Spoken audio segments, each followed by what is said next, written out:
الحمدللہ الحمدللہ رب العالمین والصلاة والسلام علی سید الانبیاء والمرسلین وعلى آلہ الطیبین الطاہرین وعلى أصحابه أجمعين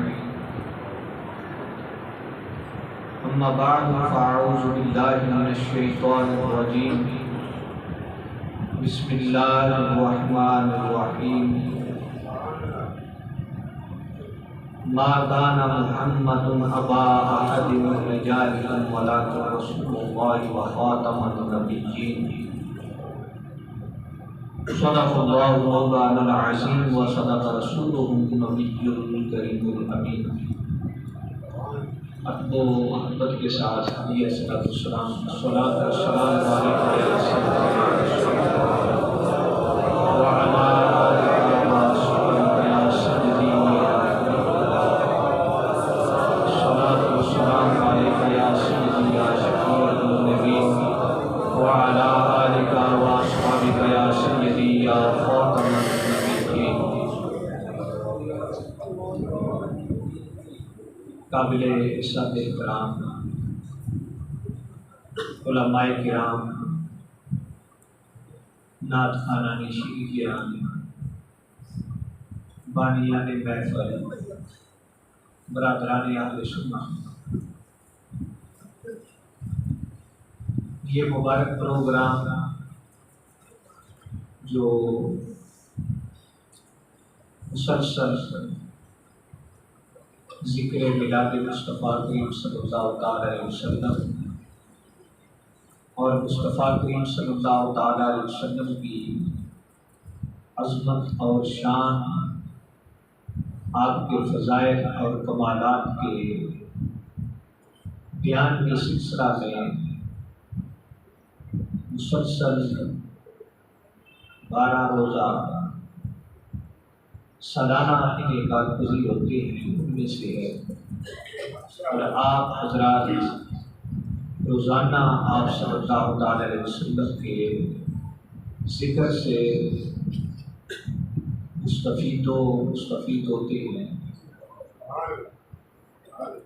مبارکباد کے مستحق نے جنہوں نے اس پروگرام کا انعقاد کیا، جنہوں نے اس میں تعاون کیا، اور آپ احباب جو تشریف لاتے ہیں، مصطفیٰ کریم صلی اللہ علیہ وسلم کا ذکر سنا اور سنایا جاتا ہے.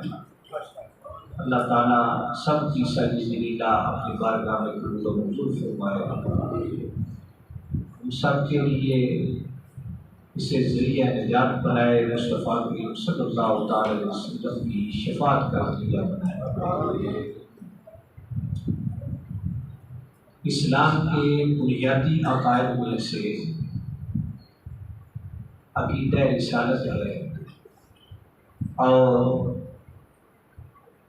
اس میں عقیدہ ختم نبوت. رسول اللہ صلی اللہ علیہ وسلم پر ایمان لانے والا بندہ اس وقت شمار ہوتا ہے کہ آپ کو اللہ کا رسول مانے، اللہ کا نبی مانے، اور سارے نبیوں میں سب سے آخری نبی اور سارے رسولوں میں سب سے آخری رسول مانے. اگر وہ بندہ آپ کو صرف نبی مانتا ہے، صرف رسول مانتا ہے، خاتم النبیین نہیں مانتا، تو وہ اس طرح ہی کافر ہے جس طرح کہ بالکل آپ کو رسول نہ مانتا تو کافر تھا. صرف رسول ماننے سے وہ مسلمان نہیں ہوگا، صرف نبی ماننے سے مسلمان نہیں ہوگا، جب تک آپ کو خاتم النبیین، خاتم المرسلین نہیں مانے گا. رسول اللہ صلی اللہ علیہ وسلم پر ایمان کیا ہے؟ مسلمانی کس چیز کا نام ہے؟ جمی ما جاء بہ نبی صلی اللہ علیہ وسلم کی تصدیق کا نام ایمان ہے. جو کچھ آپ لے کے آئے ہیں جو کچھ آپ نے احکامات ارشاد فرمائے ہیں اس سب کو دل سے مان لینا، اس کی تصدیق کرنی، زبان سے پھر اقرار کرنا، تو دل سے ماننا یہ ایمان ہے۔ سارے کے سارے کو دل سے مان لینا یہ ایمان ہے۔ اگر ایک چیز کا بھی انکار کرے گا وہ بندہ مومن نہیں قرار پائے، اور اس پر اسلام کے احکامات تب جاری ہوں گے جب زبان سے اقرار بھی کرے گا۔ ختم نبوت یہ بنیادی عقیدہ ہے کہ جب تک آپ صلی اللہ علیہ وسلم کو آخری نبی نہیں مانے گا، سارا کچھ بھی وہ باقی مان گئے، آپ کو رسول اور نبی بھی مان گئے، لیکن وہ بندہ مسلمان نہیں ہے۔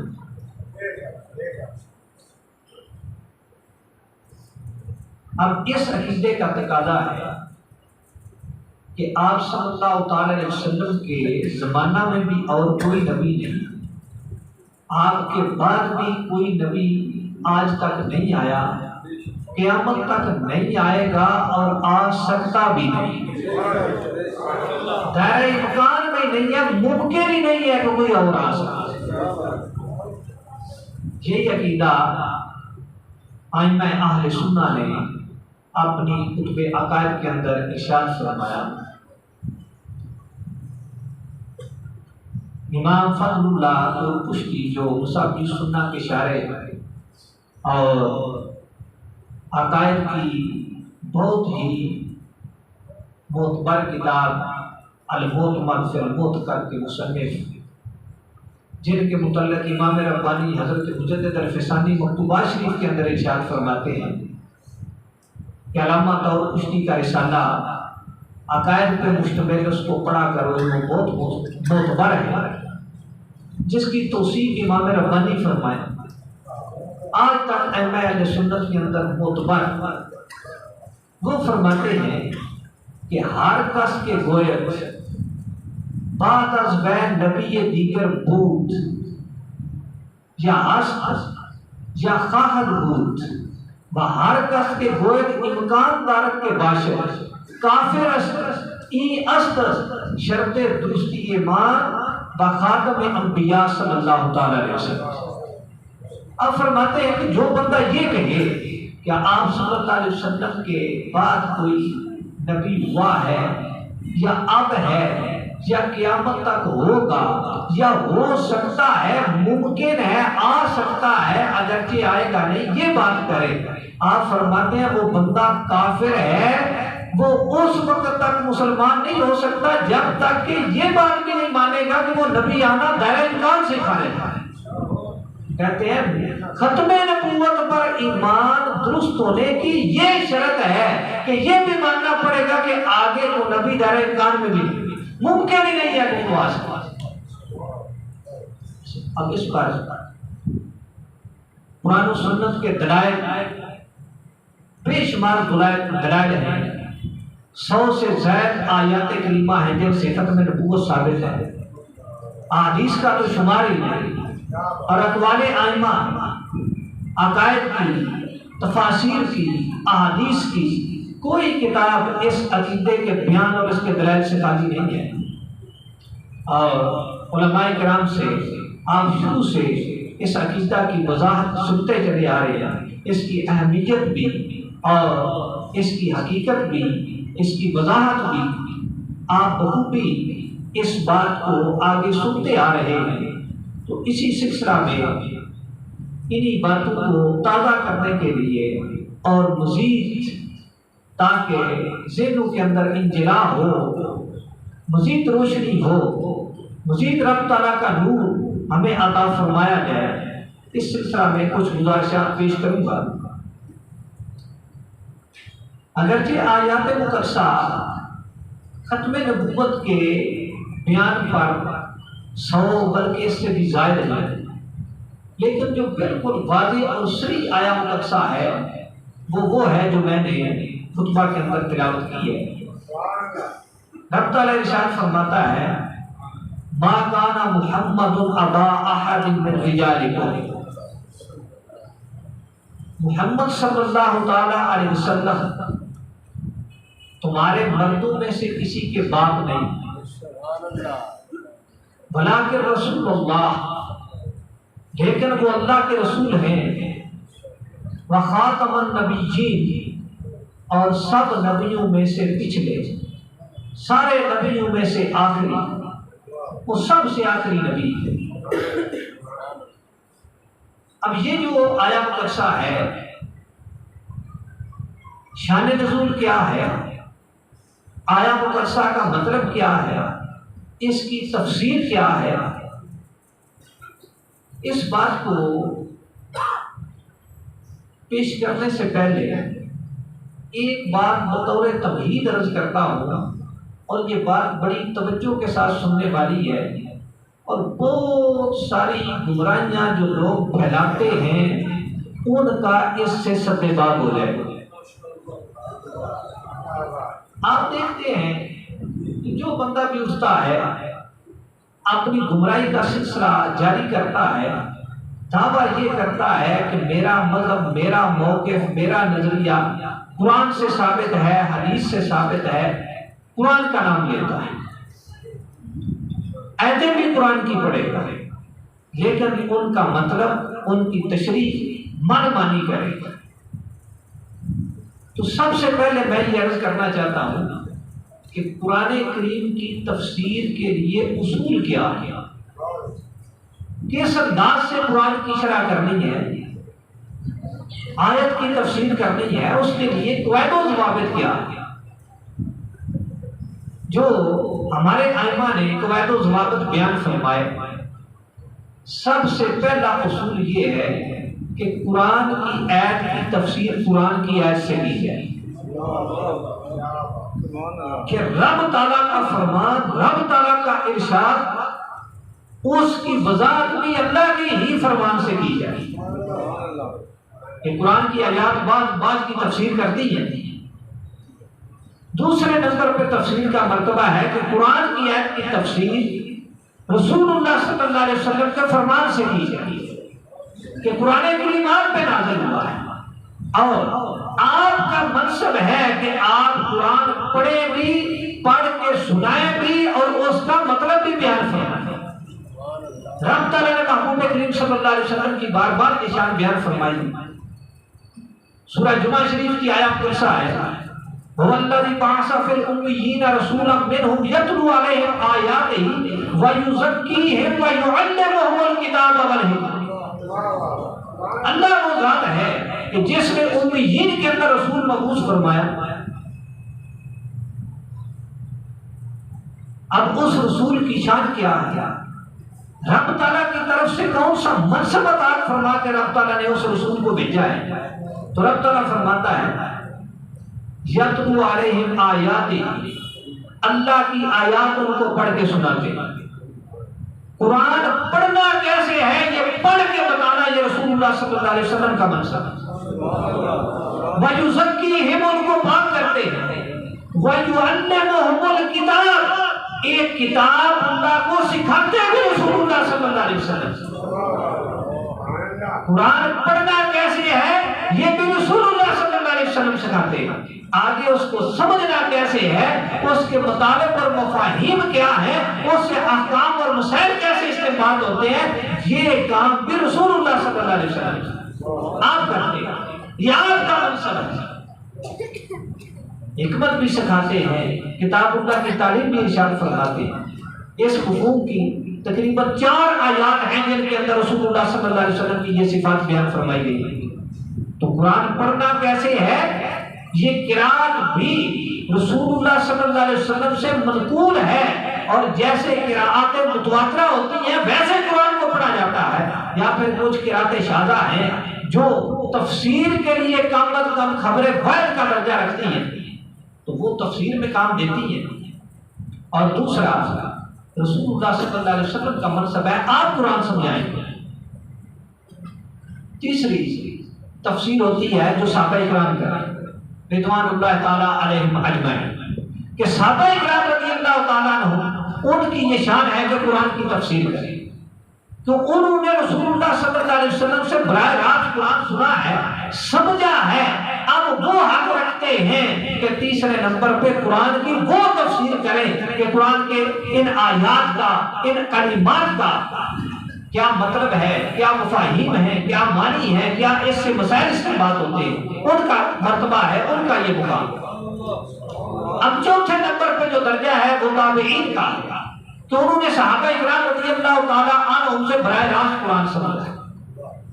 اور پانچویں نمبر پہ پھر تبع تابعین ہیں اور انہوں نے تابعین سے قرآن لیا، ائمہ تفسیر ہیں، اور وہ ائمہ محققین مفسرین ہیں کہ جو علوم عربیہ کے اعتبار سے قرآن کریم کی عبارت، کلمات اور اس کی جو نظم ہے اس سے الفاظ کے ذریعے سے معانی کا استنباط کرتے ہیں، بلاغت کے اعتبار سے، نحو کے اعتبار سے، صرف کے اعتبار سے، ان علوم کے اعتبار سے وہ قرآن سے معانی کا استنباط کرتے ہیں۔ پھر ان کا درجہ ہے اور وہ پچھلے سارے اصولوں کو مد نظر رکھ کے قرآن کی آگے تفسیر کرتے ہیں۔ اب یہ اصول ہیں، جب بھی کوئی بندہ آپ کے سامنے قرآن کی آیت پڑھ کے مطلب بیان کرنے لگے تو اس سے پوچھو بھائی قرآن کی آیت کا مطلب قرآن سے بیان کر۔ اگر قرآن کی آیت سے نہیں بیان کر سکتا رسول اللہ صلی اللہ علیہ وسلم کا فرمان سے بیان کر، اس کی شرح آپ کے فرمان سے کر۔ اگر وہ بھی تیرے پاس نہیں ہے تو صحابہ کے فرمان سے کر، اگر وہ نہیں ہے تو پھر تابعین کے فرمان سے کر، اگر وہ نہیں تو جو امت کے مسلم مفسرین ہیں جیسے انہوں نے قرآن سمجھایا ہے اس طرح سمجھا۔ اگر تمہیں 5 اصولوں سے نکل کے کوئی اور طریقے سے قرآن کی تفسیر کرنا چاہتا ہے تو ہم تیری بات ہرگز تسلیم نہیں کریں گے، یہ تیری شرح مردود ہے۔ یہ 5 اصول ہیں۔ اب ہوتا کیا ہے کہ لوگ سب سے پہلے یہ کوشش کرتے ہیں کہ اہل سنت و جماعت کو، امت مسلمہ کو، ان کو پہلے ان اسلاف سے جدا کر دیا جائے، ان اسلاف سے جدا کیا جائے اور کہا جائے بھائی قرآن کو خود سمجھو، کسی سے سمجھنے کی ضرورت نہیں۔ تو یہ گمراہی کا پہلا رینا ہے کہ جن اصولوں سے قرآن سمجھنا تھا اس سے پہلے جو ہے وہ جدا ہو۔ حضرت امام اہل سنت شاہ احمد رضا خان فاضل بریلوی علیہ السلام، آپ فتاوی رضویہ کے اندر ارشاد فرماتے ہیں کہ عوام کے لیے ہادی اور مرشد یہ علماء کی کلام ہوتا ہے۔ عوام خود نہیں قرآن و سنت کو سمجھ سکتے، انہوں نے علماء سے سمجھنا ہوتا ہے، اور علماء بھی اپنی مرضی سے شرح نہیں کرتے، ان کے لیے ہادی اور مرشد ائمہ کرام کی کلام ہوتی ہے، اور ائمہ مجتہدین کے لیے ہادی یا مرشد رسول اللہ صلی اللہ علیہ وسلم کی کلام ہوتی ہے، اور رسول اللہ صلی اللہ علیہ وسلم کا ہادی اور مرشد رب کا کلام ہے۔ اگر یہ سلسلہ جڑا ہوا ہے پھر ہدایت ہے، اگر کوئی اس سلسلے کو توڑ کے قرآن و سنت کو سمجھنا چاہتا ہے گمراہ ہو جائے گا، کبھی بھی ہدایت نہیں پا سکے گا۔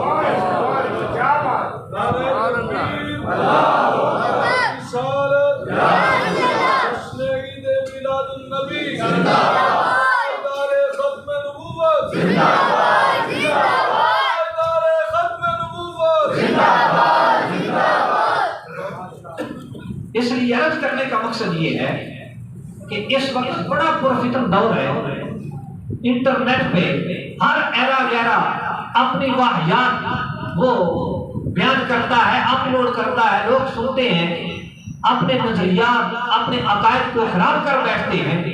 تو جس کی بھی قرآن کے متعلق دعویٰ ہے کہ میں قرآن کی آیت پیش کر رہا ہوں، اس کا مطلب دیکھو کہاں سے بیان کر رہا ہے۔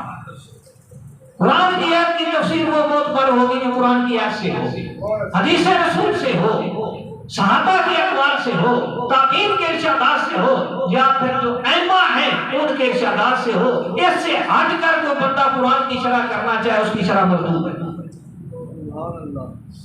اب قادیانیوں نے کیا کیا؟ وہ بھی اسی آیت سے مرزے کی نبوت ثابت کرتے۔ وہ کہتے ہیں کہ خاتم النبیین کا مطلب ہے نبیوں کی مہر۔ آپ نبیوں کی مہر ہیں، جس کو مہر لگا دیتے ہیں وہ نبی بن جاتا ہے۔ ہمارے مرزے کو بھی مہر لگ گئی ہے، وہ بھی نبی بن گیا ہے۔ تو وہ کہتے ہیں خاتم کا معنی مہر ہے، نبی کے اندر مہر آتا ہے، لہذا نبیوں کی مہر ہے، وہ جس کو مہر لگا دے وہ نبی بن گیا۔ ہمارے مرزے کو لگ گئی وہ نبی بن گیا، تو اس ایسے وہ اپنی نبوت ثابت کرتے ہیں۔ تو کیسے ثابت کر لی؟ یہ کہاں سے معنی نکالا؟ یہ ان اصولوں میں سے کسی اصول کے تحت ہے۔ اور مزے کی بات یہ ہے کہ مرزا قادیانی نے خود اپنی کتابوں کے اندر اصول لکھے، تفسیر۔ یہ جو روانی خزائن ہے اس کی کتابوں کا مجموعہ ہے، اس کے اندر یہ بات موجود ہے۔ اس نے اصول لکھے اور اصول یہ 5 یہ لکھے اور ساتھ 3 کا اضافہ لکھا۔ اس نے کہا ایک اور ہے، 5 یہ بیان کر کے نا جو پیچھے سے ہم بیان کر کے آ رہے ہیں، اس نے کہا ایک چھٹا ہے، وہ کیا ہے کہ بندہ اپنے نفس مطہر سے تفسیر کرے، اس کا اپنا آپ جہاں اس کا دل پاک ہے اور وہ جیسے قرآن کا معنی سمجھتا ہے اس طرح تفسیر کرے۔ ایک اس نے یہ اصول بیان کیا۔ ایک اس نے کہا کہ اس طرح تفسیر کی جائے کہ جس طرح بالکل جو ہے نا وہ ظاہری طور پہ اجساد کے ساتھ اجسام کے ساتھ سلسلہ مربوط ہے، تفسیری سلسلہ بھی اسی طرح کا ہوگا۔ ایک اس نے کہا کہ وہ تفسیر کی جائے جو محدثین کو، مشائخ کو، صوفیاء کو، بزرگوں کو، علماء کو یہ الہام ہوتا ہے، کشف ہوتا ہے، اس کے طریقے سے تفسیر کی جائے۔ اب یہ جو 3 باتیں اس نے بڑھائی ہیں، یہ تینوں کی تینی اس کی خباثت پہ مبنی۔ پہلی میں یہ چاہتا ہے کہ نفس مطہر سے تفسیر ہو، یعنی میں جیسے کرنا چاہوں کر لوں۔ اگر کوئی پوچھے کہ میں کہوں کہ میرا نفس مطہر یہ کہتا ہے کہ قرآن کی آیت کا یہ مطلب ہے، تو یہ گمراہی کا ایک دروازہ کھولا کہ ہر بندہ قرآن کا معنی اپنی مرضی سے کرے کہ مجھے یہ سمجھ آتا ہے، تو یہ گمراہی ہے، یہ ہدایت نہیں ہے۔ یہ اس نے اصول دیا ہوا ہے کہ آج اکثر لوگ اسی اصول پہ چل کے قرآن کو سمجھنا چاہتے ہیں اور کہتے ہیں کہ خود قرآن کو سمجھو، علماء سے سمجھنے کی ضرورت نہیں ہے، ائمہ سے سمجھنے کی ضرورت نہیں ہے، یہ اس کا بنایا ہوا اصول ہے اور روحانی خزائن کے اندر موجود ہے۔ پھر اس نے دوسرا کہا، اس نے کہا کہ اس طرح کرو کہ جس طرح بالکل ظاہر جو اجساد کا سلسلہ ہے اس کے مطابق ہو، یعنی یہ جو فرقے عادت ہے اس سے ایسی تفسیر کرو کہ اس کا سلسلہ ختم ہو جائے، معجزات سے انکار کرنے کا کوئی دروازہ کھلا۔ اور تیسرا اس نے کہا کہ جیسے کشف ہوتا ہے، الہام ہوتا ہے، تو وہ آپ نے جن کشف و الہاموں کا دعویٰ کرتا تھا ان کی گنجائش نکالنا چاہتا تھا کہ میں جیسے کہوں، میں کہہ دوں گا کہ مجھے کشف ایسا ہوا ہے، مجھے الہام ہوا ہے کہ قرآن کی آیت کا یہ مطلب ہے، اور اپنی من مانی کرنی۔ تو یہ من مانی والے اصول اس نے کھڑے اور گھڑ کے بیان کیے تاکہ کل جب میں قرآن کی آیتوں کے اندر تعریف کروں، اپنی نبوت پر دلائل پیش کرنا چاہوں تو کوئی مجھے روک نہ سکے۔ لیکن میں پہلے عرض کر رہا ہوں کہ جو ائمہ امت نے اصول اخذ کر کے قرآن و سنت سے دیے وہ صرف 5 ہیں۔ یہ باقی جو بنائے ہوئے ہیں یہ اس کے گمراہی کا دروازہ کھولنے کے لیے اصول ہیں۔ اور آج اکثر لوگ اگرچہ وہ اپنے آپ کو قادیانی نہیں کہتے لیکن جب اپنی من مانی سے قرآن کی آیات کا معنی کرتے ہیں انہی اصولوں پہ چل رہے ہیں۔ اللہ تعالیٰ ایسے لوگوں سے بچائے۔ اس نے بھی یہ معنی کیا، کہاں سے کیا؟ کسی قرآن کی آیت میں ایسا معنی نہیں ہے۔ رسول اللہ صلی اللہ علیہ وسلم نے خاتم النبیین کا یہ معنی نہیں بیان کیا، صحابہ نے نہیں بیان کیا، تابعین نے نہیں بیان کیا، ائمہ تفسیر نے نہیں بیان کیا، عربی کے اصول اور قواعد اس کا ساتھ بالکل نہیں دیتے۔ کہاں سے نکالا؟ اپنی مرضی سے نکالا ہوتا ہے۔ وہ جو اس نے من گھڑت اصول بنا لیا کہ جیسے بندے کا دل چاہے قرآن کی آیت کی تفسیر کر لے، تو یہ تو سراسر گمراہی ہے۔ یہ گمراہی پھیلانے کا ایک بنیادی اس نے اصول بنایا اور پھر جو ہے گمراہی کا دروازہ کھولا اور خود بھی گمراہ دوسروں کو گمراہ کرتا رہا۔ اب میں یہ ترجیح کرتا ہوں کہ یہ جو آیا مقدسہ ہے اس کی تفسیر قرآن کے اعتبار سے کیا، رسول اللہ صلی اللہ علیہ وسلم کے فرمان کے اعتبار سے کیا، صحابہ نے کیا فرمائی ہے، تابعین نے کیا فرمائی ہے، ائمہ مجتہدین مفسرین وہ اس کا کیا معنی ارشاد فرماتے ہیں۔ پوری امت کا اجماع کس معنی پر ہے کہ اس آیا مقدسہ کا کیا مطلب؟ پہلے تو ہم لغت کے اعتبار سے دیکھتے ہیں، یہ جو آیا مقدسہ کا آخری جملہ ہے وَلَٰكِن رسول اللہ وخاتم النبیین، ایسے تو شان نزول کے اعتبار سے دیکھیں تو یہ جو آیا مقدسہ ہے متعدد مفسرین نے جن میں بڑے بڑے معتبر امام ابن جریر ہیں، تفسیر روح المعانی والے سید محمود علوسی بغدادی ہیں، دیگر مفسرین ہیں، وہ متقدمین سے ہیں، یہ متاخرین سے ہیں، سب نے یہ شان نزول لکھا کہ حضرت زید بن حارثہ رضی اللہ تعالی عنہ رسول اللہ صلی اللہ علیہ وسلم نے ان کو اپنا متبنہ بنایا ہوا ہے، ان کو اپنا بیٹا قرار دیا تھا، اور عرب کے اندر یہ دستور تھا کہ جس کسی کو کوئی اپنا بیٹا قرار دے لیتا تھا، حقیقی بیٹے والے سارے احکام اس پہ جاری ہوتے تھے، وہ اس کا وارث بھی بنتا تھا، جس طرح حقیقی بیٹا ہوتا ہے بالکل اسی طرح کے اس کے حقوق ہوتے تھے، اور اس کی بیوی کے ساتھ جس نے وہ بیٹا بنایا ہے وہ فوت ہو جائے تو اس سے نکاح بھی نہیں کر سکتا تھا، جس طرح کسی کا حقیقی بیٹا ہو اور اس کی حقیقی بہو ہو تو بیٹا فوت ہو جائے یا طلاق دے جائے تو بیٹے کا باپ اس سے نکاح نہیں کر سکتا، تو یہی حکم وہ لگاتے تھے اس وقت۔ اور ضمن عرض کر دوں مسئلے کے اعتبار سے کہ آج بھی لوگ ایسا کر رہے ہیں، جن لوگوں کی اولاد نہیں ہوتی دوسرے کا بچہ لے لیتے ہیں اور وہ بچہ لے کے پالتے ہیں تو نام اپنا لکھواتے ہیں، باپ کی جگہ اپنا نام لکھوا لیتے ہیں، اسی کے نام سے پھر جو ہے وہ آگے سارے اس کی سندیں ہوتی ہیں، شناختی کارڈ ہوتا ہے، کل وہ بندہ فوت ہوتا ہے اس کی میراث کا وہ وارث بنتا ہے، یہ شرعی طور پہ بالکل جائز نہیں ہے، خالصتاً حرام ہے، قرآن کی نص سے حرام ہے، رب تعالیٰ نے اس سے منع فرمایا، پہلے یہ تھا لیکن رب تعالیٰ نے اس سے منع فرما دیا کہ ان کو ان کے باپوں کی طرف منسوب کر کے بلاؤ۔ تو اب اگر کسی نے بے اولاد ہے، کسی سے بچہ لینا ہے، اپنا نام باپ کی جگہ پہ مت لکھوائے، اسی کے باپ کا لکھوائے، ہاں پالے اس کو، لیکن وہ اس کا وارث نہیں بنے گا۔ اگر جاتی دفعہ اس کو کوئی دینا چاہتا ہے یا تو اس کے لیے وصیت کر کے جائے یا زندگی میں اس کو ایبا کر کے اس کو اس کا مالک بنا کے جائے، اور اس کے جو رشتے ہیں ان اعتبار سے وہ اس کا مالک بھی نہیں بنے گا، وہ غیر محرم ہی رہے گا اگر وہ غیر محرم ہے، جو اس کا اگر وہ رشتہ ہے تو وہی ہے، یہ رشتہ باپ والا کوئی قائم نہیں ہے۔ تو ان اصولوں کا شریعت کے قواعد اور مسائل کا لحاظ رکھتے ہوئے لوگوں کو چاہیے کہ اگر کوئی بچہ لینا ہے تو لیں۔ یہ ہمارے پاس اکثر مسائل آتے رہتے ہیں، پھر بڑے پیچیدہ مسئلے بن جاتے ہیں، تو یہ میں پہلے عرض کر رہا ہوں۔ بہرحال عرب میں یہ دستور تھا کہ کسی نے بیٹا بنا لیا تو حقیقی بیٹے والا اس نے مقام حاصل کر لیا۔ اب رسول اللہ صلی اللہ علیہ وسلم نے حضرت زید بن حارثہ رضی اللہ عنہ کو اپنا بیٹا قرار دیا، اور اس وقت دستور کے مطابق وہ زید بن محمد ہی کہے جاتے ہیں، آپ کی طرف ان کی نسبت ہوتی تھی، لیکن رب تعالیٰ نے اس رواج کو ختم فرما دیا۔ قرآن کریم کے اندر بھی حکم ارشاد فرما دیا کہ اللہ تعالیٰ نے تمہارے یہ جو منہ بولے بیٹے ہیں ان کو حقیقی بیٹے نہیں بنایا، اور یہ بھی ارشاد فرما دیا کہ ادعوہم لآبائہم، ان کو ان کے باپوں کی طرف منسوب کر کے بلاؤ، جو ان کے اصل باپ ہیں، جنہوں نے ان کو بیٹا بنایا، متمنا بنایا، ادھر منسوب نہ کرنا۔ جب یہ آیت قصہ نازل ہوئی تو اب صحابہ کرام نے زید بن محمد کی جگہ انہیں زید بن حارثہ کہنا شروع کیا۔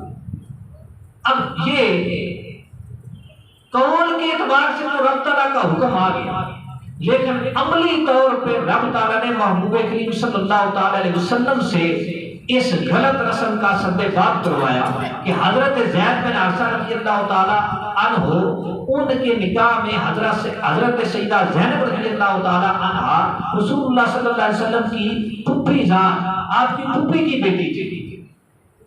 حضرت زید بن حارثہ رضی اللہ تعالی عنہ اور حضرت سیدہ زینب رضی اللہ تعالی عنہ آپس میں اختلاف ہو گیا، حضرت زید رضی اللہ تعالی عنہ نے طلاق دے دی۔ رب تعالیٰ نے رسول اللہ صلی اللہ علیہ وسلم کا نکاح حضرت زینب رضی اللہ تعالی عنہا سے فرمایا، اور یہ قرآن کریم کی آیت ہے، اور یہ آپ صلی اللہ علیہ وسلم کا یہ وہ نکاح مبارک ہے کہ جس کے متعلق رب تعالیٰ ارشاد فرماتا ہے زوجناکہا، ہم نے آپ کا نکاح ان سے کر دیا، یہ خود رب تعالیٰ نے کیا، یہ خود رب تعالیٰ نے کیا، قرآن کے اندر ذکر ہے، اس نکاح کا بھی ذکر ہے۔ اور حضرت زید بن حارثہ رضی اللہ تعالیٰ عنہ جن کو پہلے زید بن محمد کہا جاتا تھا، اب زید بن حارثہ کہا جانے لگا، اور شاید ان کی دلجوئی کے لیے رب تعالیٰ نے حضرت زید کے نام کا ذکر قرآن میں فرمایا۔ فلما قضى زید منها وطرا، جہاں حضرت زید رضی اللہ عنہ کا نام قرآن کے اندر آیا، کسی صحابی کا نام قرآن کے اندر نہیں ہے، حضرت زید رضی اللہ عنہ۔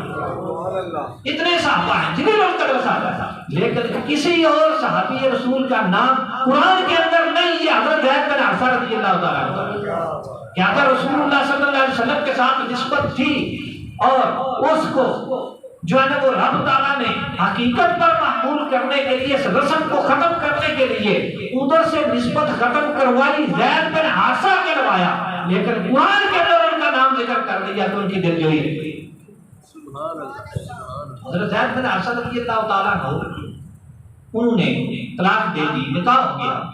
اب عرب کے دستور کے مطابق مشرکین تو پہلے ہی تن و تشنیع کرتے تھے، آپ صلی اللہ علیہ وسلم کے خلاف باتیں کرتے تھے۔ انہوں نے یہ بات بھی کی کہ دیکھو انہوں نے اپنے بیٹے کی بیوی سے نکاح کر لیا۔ تو اس وقت یہ آیت مقدسہ نازل ہوئی، ما کان محمد ابا احد من الرجال، کہ محمد صلی اللہ تعالی علیہ وسلم تمہارے مردوں میں سے کسی کے باپ نہیں۔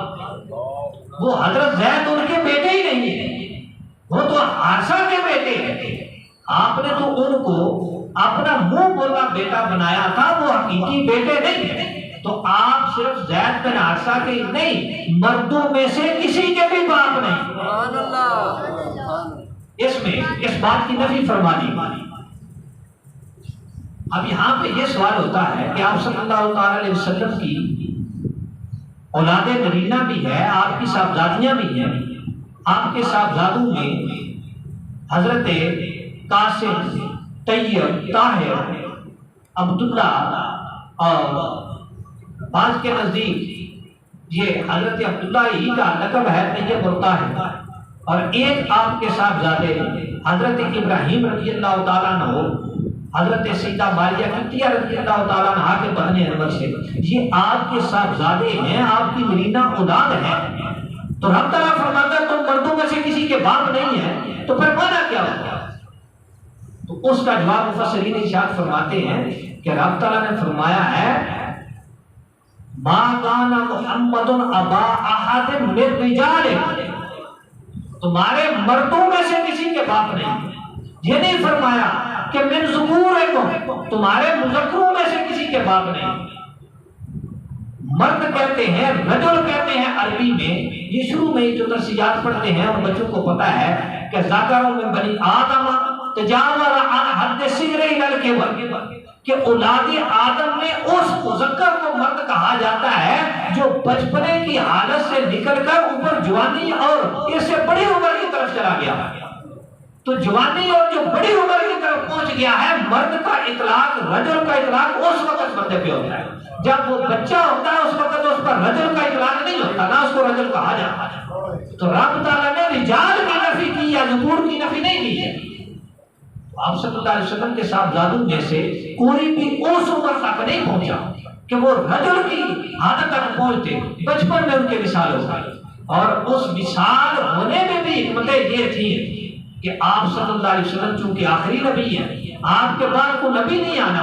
اگر آپ کے صاحبزادگان وہ حیات ہوتے تو پھر دو ہی صورتیں تھیں، یا وہ نبی ہوتے یا نبی نہ ہوتے۔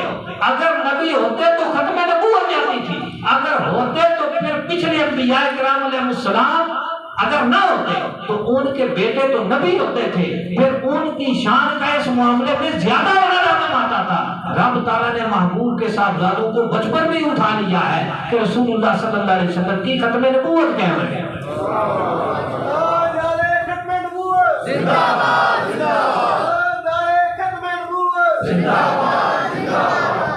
ختم نبوت والا عقیدہ اتنی اہمیت کا حامل ہے کہ رب تعالیٰ نے محبوب کے صاحبزادوں کو بھی رجال کی عمر تک پہنچنے نہیں دیا، پہلے ہی اٹھا لیا۔ اب اگلا جملہ ہے وَلَٰكِن رسول اللہ وَخَاتَمَ النَّبِيِّينَ۔ عربی کی اعتبار سے یہ جو لاکن ہے یہ اس لیے آتا ہے کہ پیچھے کوئی بات ہوئی ہے اس میں سے کوئی وام نکلا، اس وام کو دور کرنے کے لیے آگے لا کے ان کے ساتھ کلام لائی جاتا ہے۔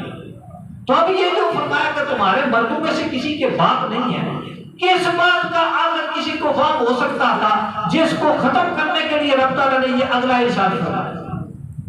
جب باپ کی نفی کی تو باپ ہوتا ہے اپنی اولاد پر شفیق، مہربان، رحمت والا، تو جب باپ ہونے کی نفی کی گئی تو وام تھا کہ شاید پھر مہربان بھی نہ ہوں گے، تو رب تعالیٰ نے فرمایا ولیکن یہ وام نکال دو کہ وہ مہربان نہیں ہے، ولیکن رسول اللہ، وہ اللہ کے رسول ہیں، اور جو اللہ کا رسول ہے جسمانی طور پہ نہیں لیکن روحانی طور پہ وہ پوری عمر کے لیے شفیق اور باپ کی حیثیت رکھتا ہے۔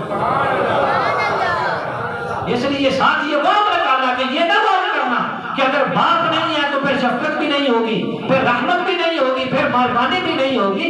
مہربانی تو لاکھوں باپوں کی ان کی مہربانیوں پہ قربان ہے، مہربان تو اتنے ہیں وہ رحمت للعالمین، بھلا کہ رسول اللہ، لیکن وہ اللہ کے رسول ہیں، اور ساتھ صرف رسالت نہیں، وخاتم النبیین، اور سب نبیوں میں سے آخری نبی ہیں، یعنی مہربانی وہ ہے کہ ان پر مہربانی ساری ختم ہو گئی، نبوت ان پہ ختم ہو گئی ہے، رسالت ان پہ ختم ہو گئی ہے، وہ سب سے بڑھ کر کائنات میں اپنی امت پہ مہربان ہے۔ اب یہ جو آخری جملہ ہے ولیکن رسول اللہ وخاتم النبیین، اس پر تھوڑی سی میں گفتگو کرتا ہوں۔ ولیکن وہ تو استدراک کے لیے ہے، وہ عطف ہے، لیکن استدراک کے لیے ہے۔ یہ تو دو باتیں واضح ہوتی ہیں، رسول اللہ اس میں دلالت اللہ، یہ بھی اللہ کی ذات صفات اس کے متعلق ہر مسلمان جانتا ہے۔ لفظ رسول اور خاتم النبیین، ان تین لفظوں کے متعلق زیادہ دھوکہ انہی سے دیا جاتا ہے کہ ان لفظوں کا غلط معنی کر کے لوگ اپنے لیے وہ رائے بنانا چاہتے ہیں۔ رسول کون ہوتا ہے؟ رسول کی تعریف ہمارے علماء نے کتابوں کے اندر یہ ارشاد فرمائی کہ رسول وہ انسان بعثہ اللہ تعالی الی الخلق للتبلیغ۔ یہ نبی کی تعریف کی جاتی ہے کہ نبی وہ انسان ہے جس کو اللہ تعالی مخلوق کی طرف اپنے احکامات پہنچانے کے لیے بھیجتا ہے۔ اب بعض کے نزدیک رسول اور نبی ایک ہی ہے، لیکن جمہور کا مطلب یہ ہے کہ رسول نبی سے ایک خصوصیت رکھتا ہے، وہ یہ ہے کہ رسول کو ساتھ کتاب بھی عطا فرمائی جاتی ہے۔ نبی کے لیے کتاب ہونا ضروری نہیں، وہ دوسرے رسولوں پر اتری ہوئی کتاب کے احکامات اپنی امت تک پہنچاتا ہے، لیکن رسول کو کتاب عطا فرمائی جاتی ہے۔ اب اس پر بھی سوال ہے کہ کتابیں وہ چار ہیں، تورات ہے، زبور ہے، انجیل ہے، قرآن مقدس ہے، اور کچھ صحائف ہیں، کچھ حضرت ابراہیم علیہ السلام پہ اترے، کچھ چند انبیاء کرام علیہ السلام وہ ہیں ان پر اترے، اور رسول 313 ہیں۔ کتابیں تھوڑی ہیں، رسولوں کی تعداد زیادہ ہے، تو پھر ہر رسول کے لیے کتاب کیسے ہوئی؟ تو آئمہ اس کا جواب دیتے ہیں کہ رسول کے لیے کتاب چاہیے، ہاں وہ ایک ہی کتاب رب تعالیٰ بار بار ایک رسول کی طرف اتار، تو وہ ایک ہی کتاب کئی رسولوں پر اتار دی گئی اور اسی کتاب پر وہ عمل کرتے رہے۔ تو رسول کے لیے کتاب ہوتی ہے، اس کے اندر رب تعالیٰ کے احکامات ہوتے ہیں، وہ امت تک پہنچاتا ہے۔ وخاتم النبیین، اب آخری دو کلمے ہیں، خاتم النبیین۔ یہاں پر پہلی بات تو یہ ہے کہ قرآن کریم کی متعدد قراتیں، اس مقام پر دو قراتیں، خاتم النبیین بھی ہے اور خاتم النبیین، تا پر زبر کے ساتھ خاتم اور تا پر زیر کے ساتھ خاتم، دونوں قراتیں۔ زیادہ تر قرات یہ قاریوں کے اعتبار سے خاتم خاتم صرف دو قاریوں کی قرات ہے. ایک وہ قرات جو ہمارے ہاں رائج ہے امام عاصم کوفی کی، ہم انہی کی قرات کے مطابق قرآن پڑھتے ہیں، اس لیے ہم خاتم النبیین پڑھتے ہیں. اور ایک امام حسن کی قرات ہے. یہ دو قراتیں متواتر ہیں اور خاتم ہیں، باقی قاریوں کی قراتیں خاتم. اب خاتم ہو یا خاتم ہو مانا کیا ہے؟ عربی لغت دیکھیں، عربی لغت کی مشہور کتابیں ہیں جو بڑی بڑی ہیں. لسان العرب ہے، 17-18 جلدوں کے اندر ہے. تاج العروس ہے، تقریباً اتنی جلدیں ہیں. ان کے علاوہ معتبر کتابیں ہیں. القاموس ہے، سیاہ ہے، اور خصوصی طور پہ جو قرآن کی لغت ہے علامہ راغب طباخ اسفانی علیہ رحمہ کی المفردات، وہ آئی صرف قرآن کی لغت اور معتبر ترین کتابیں ہیں. اور بھی لغت کی کتابیں ہیں. ان ساری کتابوں کے اندر ان لفظوں کے معنی کو ڈھونڈ کے لائیں تو وہ ایک معنی نکلتا ہے کہ خاتم اور خاتم دونوں کا معنی ہوتا ہے یہ جو انگوٹھی کے اوپر نگینہ ہوتا ہے نا، اس کو کہتے ہیں. یہ انگوٹھی کا نگینہ نہیں ہوتا، اس کو کہتے ہیں، جس پر بعد نے نام بھی لکھوایا ہوتا ہے. دوسرا معنی خاتم اور خاتم اس کا ہوتا ہے خود انگوٹھی، پوری انگوٹھی. تیسرا معنی ہے کہ خاتم اور خاتم اس کو کہتے ہیں کہ جس کی طرف اس کی اضافت اور نسبت ہو اس میں سے آخری.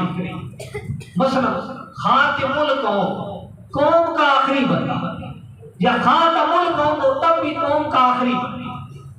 کسی بھی طرف نسبت کریں، اضافت کریں تو اس قوم سے، اس مجموعے میں سے جو آخری فرد ہے اس کو کہتے ہیں. یہ تیسرا معنی ہے.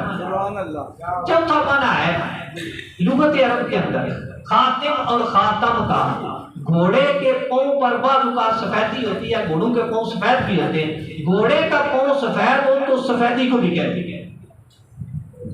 پانچواں معنی ہے کہ یہ بندے کی گردن کے پیچھے یہ جو گدی ہوتی ہے نا، بعض لوگوں کو گڑا سا ہوتا ہے، اس گڑے کو بھی کہتے ہیں خاتم اور خاتم.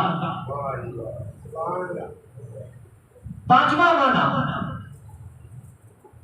یہ ہے کہ خاتم صرف اس کا معنی ہے ختم کرنے والے، کسی چیز کو ختم کر دینے والے. اور چھٹا معنی ہے خاتم، اس کا صرف وہ ہے کہ جب مور لگائے کسی چیز پر تو ایک مور کا نقش بن جاتا ہے. ایک تو وہ ہے نا آلہ جس کے ساتھ مور لگاتے ہیں، ایک وہ ہے جب مور لگائی تو وہ جو ٹھپا تھا، وہ نقش تھا، وہ جو کاغذ پہ اتر آیا، اس کو کہتے ہیں. اب لغت کے اندر ساری نقطے کھنگال کے لائیں تو یہ معنی نکلے گی. اب ہم دیکھتے ہیں کہ ایت کے اندر کون سا معنی ہو سکتا ہے. ایک عربی کے اندر اصول ہے اور یہی فقہ کا بھی اصول ہے کہ جب تک لفظ اپنے حقیقی معنی میں استعمال ہو سکتا ہو اس کو مجازی معنی میں استعمال نہیں کرتے. حقیقی معنی وہ ہوتا ہے کہ جس کے لیے لفظ بنانے والے نے سب سے پہلے لفظ کو وضع کیا ہے، بنایا، وہ اس کا حقیقی معنی. ایک مجازی معنی ہوتا ہے کسی مناسبت کی وجہ سے وہ دوسرے معنی میں استعمال ہوتا ہے. مثلا شیر کا حقیقی معنی وہ جانور ہے جو جنگل میں ہوتا ہے، دھاڑتا ہے، چیرتا پھاڑتا ہے. لیکن کوئی بندہ بہادر ہو تو اس کو بھی شیر کہہ دیتے ہیں، یہ مجازن کہتے ہیں. بہادری والا وصف اس کے ساتھ مشترک ہو گیا اس وجہ سے. اب مجازی معنی کسی کرینے سے لیا جاتا ہے، حقیقی معنی استعمال کے اندر اصل ہوتا ہے. جب تک لفظ حقیقی معنی پر معمول ہو سکے اس کو مجاز پر معمول نہیں کیا جاتا. یہ اصول ہے اور ساری کتابوں کے اندر یہ متفق علیہ اصول موجود ہے. اب پہلا معنی دیکھیں گے انگوٹھی کا نگینہ. ایت کے اندر یہ حقیقی معنی پہ معمول کرے یہ معنی نہیں مراد لیا جا سکتا. پھر تو معنی بنے گا کہ نبیوں کی انگوٹھی کا نگینہ، تو انگوٹھی تو وہ ہوتی ہے انگلی پہ پہنی جاتی ہے، تو وہ حقیقی معنی کے اعتبار سے معنی مراد نہیں ہو سکتا. مجاز پہ معمول کریں گے تو مجاز تو تب بنے گا وہ حقیقی معنی بن نہ سکتا. ابھی تو اور حقیقی معنی موجود ہیں. دوسرا وہ تو انگوٹھی لے وہ بھی نہیں بن سکتا تو وہ بھی حقیقی معنی پہ معمول نہیں کر سکتا. تیسرا معنی ہے ختم کرنے والا، یہ حقیقی معنی پہ معمول ہو سکتا ہے. یہ معنی لیں گے ختم کرنے والا، جس کی طرف اضافت ہے اس کو ختم کرنے والا. اب یہاں خاتم النبیین ہے، انبیاء کو ختم کرنے والا، ان میں کا آخری فرد. یہ حقیقی معنی. اس کے بعد آگے ہے چوتھا معنی تھا گھوڑے کے پاؤں کی سفیدی، بدھی اس کا گڑا. یہ تو کوئی تھوڑا سا عقل سمجھ رکھنے والا بھی کہے گا یہ معنی یہاں مراد نہیں ہو سکتا، کہ ان کا تو کوئی ایسا مطلب ہی نہیں، اس لیے یہ معنی بھی نہیں ہو سکتا. اب پیچھے رہ گیا ختم کرنے والا، وہ معنی مراد ہوگا، حقیقی معنی پہ معمول ہو سکتا ہے. اور آخری معنی تھا وہ مور کا نقش جو اتر آتا ہے، وہ بھی حقیقی معنی پہ معمول کرے تو یہاں مراد نہیں ہو سکتا. اب جتنے معنی اس کے ہیں ان میں سے جو حقیقی معنی لیا جا سکتا ہے وہ ایک تو یہ لیا جا سکتا ہے کہ انبیاء میں سے سب سے آخری، اور ایک یہ لیا جا سکتا ہے کہ انبیاء کو ختم کرنے والا. یہ لغت عرب کا تقاضا ہے، یعنی کلام عرب کی جو لغت ہے جو اس کا تقاضا ہے کہ اس کا یہ معنی بن سکتا ہے اور وہ معنی ہو ہی نہیں سکتا. یا اس کا معنی ہوگا کہ سارے نبیوں کو ختم کرنے والا، یا اس کا معنی ہوگا سب انبیاء میں سے سب سے آخری. اب ہم قرآن مجید فرقان حمید سے اس کا معنی لیتے ہیں کہ قرآن کے اندر اس کا معنی. تو میں نے پہلے عرض کیا کہ قراتیں دو قسم کی ہوتی ہیں، ایک قرات متواترہ ہے، ایک قرات شاذہ ہے. حضرت سیدنا عبداللہ بن مسعود رضی اللہ تعالیٰ عنہ ان کی جو قرات ہے اس آیہ مقدسہ کی وہ یوں ہے، وہ اس طرح قرآن پڑھتے ہیں ما کان محمد ابا احد من رجالکم ولکن نبیا خاتم النبیین. ان کی قرات یوں ہے ولکن نبیا، لیکن آپ نبی ہیں، وہ خاتم النبیین. یہ خاتم ماضی کا صیغہ ہے، النبیین آگے مفعول بھی ہے. آپ ایسے نبی ہیں جنہوں نے نبیوں کو ختم کر دیا ہے. ہم نبوت کا سلسلہ جنہوں نے ختم کر دیا آپ وہ نبی. اب خاتم النبیین کا معنی جو قرآن کی اسی آیت کی دوسری قرات ہے وہ خود مبین کر رہی ہے کہ اس کا مطلب ہے ایسے نبی جنہوں نے نبیوں کو ختم کر دیا جن کے بعد وہ نبی نہیں آئے. تو قرآن کی ہے اس کے معنی. اب دوسری آیات جو اسی معنی کی تائید کرتی ہے، قرآن مجید فرقان حمید کی وہ مشہور آیات کا ساتھ الیوم اکملت لکم دینکم واتممت علیکم نعمتی ورضیت لکم الاسلام دینا. رب تعالیٰ ارشاد فرماتا ہے کہ آج کے دن اللہ نے تمہارے لیے تمہارے دین کو مکمل کر دیا، اپنی نعمتوں کو پوری کر دی ہے اور تمہارے لیے دین اسلام کو پسند فرمایا. یہ وہ آیات قصہ ہے صحیح بخاری شریف کے اندر حدیث پاک ہے کہ ایک یہودی نے حضرت سیدنا فاروق اعظم رضی اللہ تعالیٰ عنہ سے کہا کہ آپ کی کتاب کے اندر ایک وہ آیت ہے کہ اگر ہم یہودیوں پہ اترتی تو ہم اس دن عید مناتے ہیں. تو حضرت سیدنا فاروق اعظم رضی اللہ تعالیٰ نے ارشاد فرمایا مجھے پتا ہے وہ آیت کس دن اتری تھی، کس جگہ اتری تھی. میدان عرفات تھا اور 9 ذوالحجہ تھا، اس وقت یہ آیت قصہ اتری تھی. اشارہ فرما رہے ہیں ہماری اس دن ایک نہیں 2 عیدیں تھیں کہ میدان عرفات کے اندر ہونا، اور جمعے کا دن تھا. جمعہ بھی عید ہے ہمارے لیے اور میدان عرفات جو یوم عرفہ ہے وہ بھی ہمارے لیے عید ہے. تم ایک عید کی بات کرتے ہو، ہماری تو اس دن 2 عیدیں تھیں.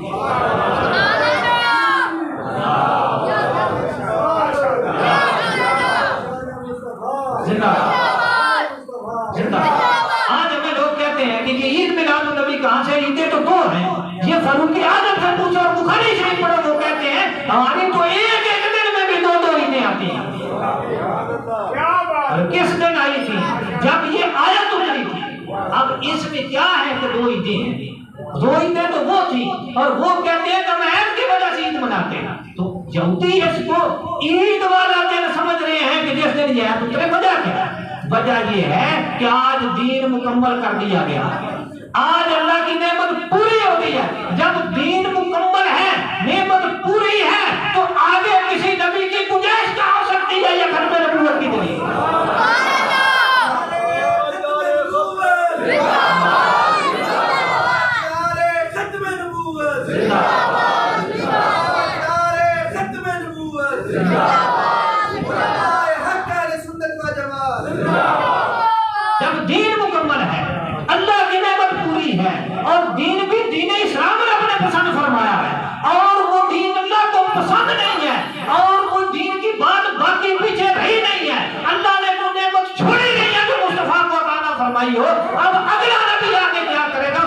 کہاں پڑے؟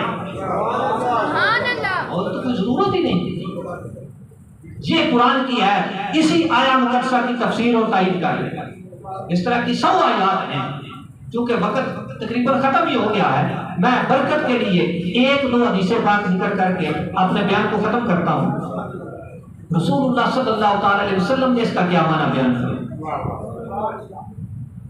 کتب حدیث کے اندر، شاہ ستہ کے اندر، ابو داؤد شریف، ترمذی شریف اس کے اندر بھی موجود ہے، مشکاۃ شریف کے اندر بھی، دیگر کتب حدیث کے اندر بھی رسول اللہ صلی اللہ تعالی علیہ وسلم نے ارشاد فرمایا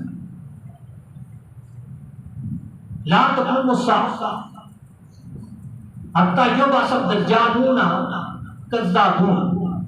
اس وقت تک قیامت قائم نہیں ہونی جب تک کہ جھوٹے دجال نہیں بھیجے جائیں. جھوٹے ہوں گے، دجال ہوں گے. یزعمون انہم، یعنی یزعمون کلہم انہم نبی، اور کما قال نبی صلی اللہ علیہ وسلم، ہر ایک یہ گمان کرے گا کہ وہ اللہ کا نبی ہے. ہر ایک یہ دعویٰ کرے گا کہ وہ اللہ کا نبی ہے. جھوٹے ہوں گے، دجال ہوں گے، اور یہ قیامت سے پہلے ضرور آئیں گے. اس وقت تک قیامت قیام نہیں ہوگی جب تک یہ نہیں آئیں گے. تو آپ نے فرمایا انا خاتم النبیین لا نبی بعد، میں آخری نبی ہوں، میرے بعد کوئی نبی نہیں آئے. انا خاتم النبیین، آپ نے فرمایا کہ اس کا آگے معنی بیان کیا لا نبی بعد، کہ لا نبی بعد اس کا مطلب ہے میرے بعد کوئی نبی نہیں آئے. اسی طرح اور بہت ساری حدیث ہیں. صحیح بخاری شریف کے اندر، صحیح مسلم شریف کے اندر رسول اللہ صلی اللہ علیہ وسلم نے فرمایا فضلت علی الانبیاء بست، 6 چیزیں ہیں کہ جن کی وجہ سے اللہ نے مجھے انبیاء پر فضیلت دی. وہ آپ کی خصوصیتیں ہیں. 6 میں بند نہیں ہے، اور بھی ہیں. اس حدیث میں 6 بیان کیا. آپ نے فرمایا 6 چیزیں ہیں اللہ نے ان کی وجہ سے مجھے انبیاء پر فضیلت دی. اب وہ 6 چیزیں کیا ہیں؟ آپ نے فرمایا اوتی تو جوامع الکلم، مجھے جوامع الکلم عطا فرمایا. کلام تھوڑی آپ فرماتے ہیں، معانی کا سمندر ہوتا ہے. ایک ایک جملے کے اندر ہزار مسائل بیان فرما دیے جاتے ہیں. ایسی جامع کلام آپ فرماتے ہیں اللہ نے مجھے عطا فرمائی ہے. یہ انبیاء میں سے کسی کو شان نہیں ملی. اوتی تو جوامع الکلم ونصرت بالرعب، اللہ نے رعب سے میری مدد کی ہے. اور بخاری شریف کی ایک حدیث ہے، اس میں ہے نصرت بالرعب مسیرۃ الشہر، کہ پورے مہینے کی مسافت تک میرا رعب دشمنوں پر چھایا رہتا ہے. رعب سے آپ کی مدد ہے. اور تیسرا آپ نے فرمایا وَأُحِلَّتْ لِيَ الْغَنَائِمُ، اللہ نے میرے لیے مال غنیمت کو حلال فرمایا. یہ مال غنیمت بھی پہلے کسی انبیاء اور کسی امت کے لیے حلال نہیں کیا. یہ بھی رسول اللہ صلی اللہ علیہ وسلم کی خصوصیت ہے. اور چوتھا وَجُعِلَتْ لِيَ الْأَرْضُ مَسْجِدًا وَطَهُورًا، آپ نے فرمایا اللہ نے میرے لیے زمین کو مسجد بھی بنایا ہے اور پاک کرنے والی بھی بنایا. جہاں بھی نماز کا وقت آئے، جگہ ظاہری طور پہ پاک ہو، آپ نماز پڑھ سکتے ہیں، وہ مسجد ہے. پہلے کسی نبی کو یہ شان نصیب نہیں ہوئی. ان کے لیے مخصوص جگہ تھی، وہاں جا کے نماز پڑھیں. لیکن پوری روح زمین رسول اللہ صلی اللہ علیہ وسلم کی مسجد ہے. اور صرف مٹی مسجد نہیں بلکہ طہور ہے، پاک کرنے والی ہے. اگر پانی نہیں، بندہ پانی کے استعمال پہ قادر نہیں، 12 سال بھی گزر جائے اسی پاک مٹی سے تیمم کرتا رہی، اس کو پاک بھی کرتی رہے. مسجد وطہور. 5ویں چیز آپ نے ارشاد فرمائی وَأُرْسِلْتُ إِلَى الْخَلْقِ كَافَّةً، مجھے رب تعالیٰ نے ساری مخلوق کے لیے رسول بنا کے بھیجا. رسالت عامہ رب نے عطا فرمائی. اب یہ جملہ ارشاد فرمانے کے بعد آپ نے فرمایا وَخُتِمَ بِيَ النَّبِيُّونَ، مجھ پر اللہ نے انبیاء کے سلسلے کو ختم کر دیا. جب ساری کائنات کے ذرے ذرے کے لیے رسول مصطفیٰ کو بنا کے بھیج دیا ہے، تو آگے ختم نبوت نہیں ہونی، تو ہونا کیا؟ آگے نبوت سے بھی ختم نبوت کا ہے. جب ساری کائنات کے لیے رسول تو آپ کو بنا کے بھیج دیا، تو پھر پیچھے کسی کی گنجائش کہاں رہ جاتی ہے؟ نہ رکھی گل کے جوش حسن نے گلشن میں جا باقی، چٹکتا پھر کہاں کوئی گنچا باغ رسالت کا دعا ہے اللہ تعالیٰ مصطفیٰ کریم صلی اللہ تعالیٰ علیہ وسلم کی سچی محبت و غلامی عطا فرمائے، اہل سنت و جماعت کے عقیدے پہ قائم رکھے، اسی پر موت عطا فرمائے، انہی میں ہمارا حشر فرمائے، اور جن لوگوں نے یہ انتظام کی یا ان کی سجدہ جلیلہ اپنے بارگاہ میں قبول فرمائے۔ ہمارے